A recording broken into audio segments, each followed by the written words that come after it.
raised Pentecostal holiness, and they knew it. I'm the youngest of 7, and you went to church every time the doors were open, but they expected you to be there, but they didn't force you to be. But when I got married, my life changed, my direction changed, and what I wanted out of my marriage changed. And I got saved September of '97. My dad came to me and said, "Markwayne, would you like the company?" He'd been sick, his heart was failing, he wasn't able to take care of the company since about '94. The company had had some bad management, had got over roughly $550,000, just $500,000 plus in debt. 250 of it was immediate past due. We had 6 employees left. He said, "Would you want it? You can have it." That's one of those things about ignorance. I didn't know any better. I didn't know you were supposed to fail. And we went to work. We inherited that and 6 employees. My wife and I, we busted hell. We worked hard. And I thought that was the hardest time of our life, that 3.5 years it took to get out of debt. We got current in 6 months, but it took another 3 years to get us out of debt. Today, that company and 6 others, we employ over 120 employees. We operate completely debt-free. I don't carry any debt personally. I don't carry any debt in the company. And I was happy. I mean, I was happy. I was completely happy where we're at. I had a great leadership team with me. I still do. I had a great management team. We had plans for the future of the way this business was growing. We had it set up where we were buying other companies every quarter. I mean, we had a growth pattern. We were controlling the market to a certain extent. We were the largest plumbing service company in the state of Oklahoma. We were the 3rd largest in the tri-state area. I mean, we had a focus and direction. And then I started realizing what the national health care is going to do to the company. How it's going to punish people for being successful because you have over 50 employees. I started noticing how much we're spending on complying with this country that is trying to get back on track, and yet, truth be told, underneath the Bush administration, there was 10,600 plus new regs passed.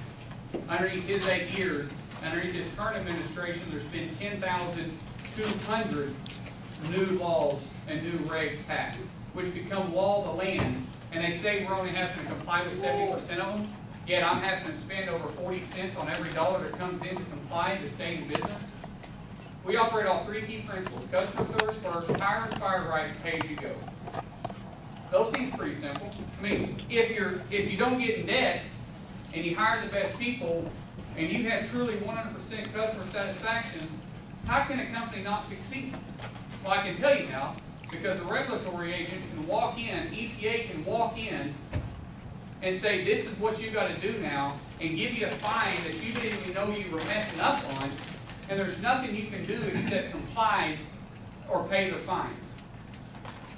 There's not one thing you can do, and we experienced this back in March of 2011 when we first had a deal with the EPA and they came in, and that portion of the company has now pretty much shut down. If I had all my eggs in one basket, I would probably be out of business. What about all those people that only have one company? What are they supposed to do? But the truth is how are they ever going to understand? How are our elected officials ever going to really understand how to get this company back on track, or get this country back on track if they've never got a company on track to begin with? I mean, isn't it a joke that you've got the Senate that's trying to tell the post office how to rein in their debt? Isn't that funny? I mean, here they haven't passed a budget in 3 years, and they're trying to tell the post office, "This is what you need to do to rein in your debt and be successful." That is the biggest joke that I have ever heard. Every time I hear that, I go, seriously? That's calling the kettle black, I mean. How do you expect them to really do something that they don't have a clue? Because what they're responsible for, they're not even doing. That's like a marriage counselor that's been divorced 12 times and still not remarried. He's trying to get someone a marriage role life. Now, if they had ever got successful, they'd probably be pretty good on what not to do.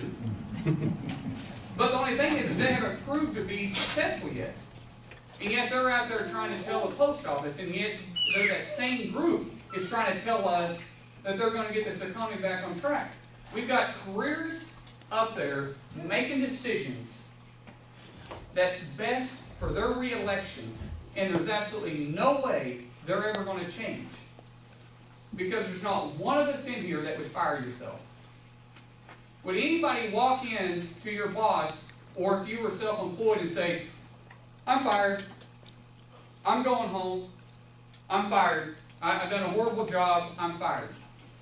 But that's exactly what we expect our career politicians to do. We expect them to walk in, make a hard vote that they know could cost them their re-election, and fire themselves. It's absurd for us to think that they're really going to do that. We have to change the type of people we're sitting with. We've got to change people that's willing to make the hard decisions. Not play the game, not try to get to a certain committee, be the chair over a certain committee so they can raise more money, because that's all the committees are. That's why some committees are so popular, because certain committees raise more money for their re-election. That's what it comes down to. I was blown away when I was asked by our party what committees I would like to be part of. And of course I said I want to be on small business oversight. I think I would have some pretty good insight on that. And I said I want to be part of the Veterans Affairs Committee. They said, oh, that won't be a problem. You can get on that easy. I said, really? They said, yeah, because they don't raise much money on that committee. These are our veterans. And my own party told me that. And I realized that's why these committees are popular and unpopular. Isn't that ridiculous? But then what do we expect? We're the ones that pick these people to go represent us. Are we really picking the best person? Or are you picking the person that you think might be able to do the most for you? What about the country? What about the one that is going to be able to get the country back on track? It's going to be able to make decisions based on the country, not himself. The worst thing, the absolute worst thing that can happen to me, if I'm forced to making a hard decision and my own party comes to me, because you all know this is true, they come to you and say, you need to vote this way. If you don't, we're going to do this. And if you do, we'll give you this. The worst thing that can happen to me, if I have to compromise myself like that, which I won't, is I get to come home and get my life back. If they really do say what they're going to do, and you all believe it, which I don't think you will, because you haven't on Dr. Coburn, but if you do, the worst thing is I get my life back. But I will know that I stood true to the Constitution. You know, if you stand up there and you put your hand on a Bible and you swear to uphold the Constitution, and yet you interpret it into fitting your re-election, you're a liar. That's what you are. You went back on your word and you've lied. People that think they're going to get up there and play this game for 12 years, for 20 years, how are they really going to fight hard for that long?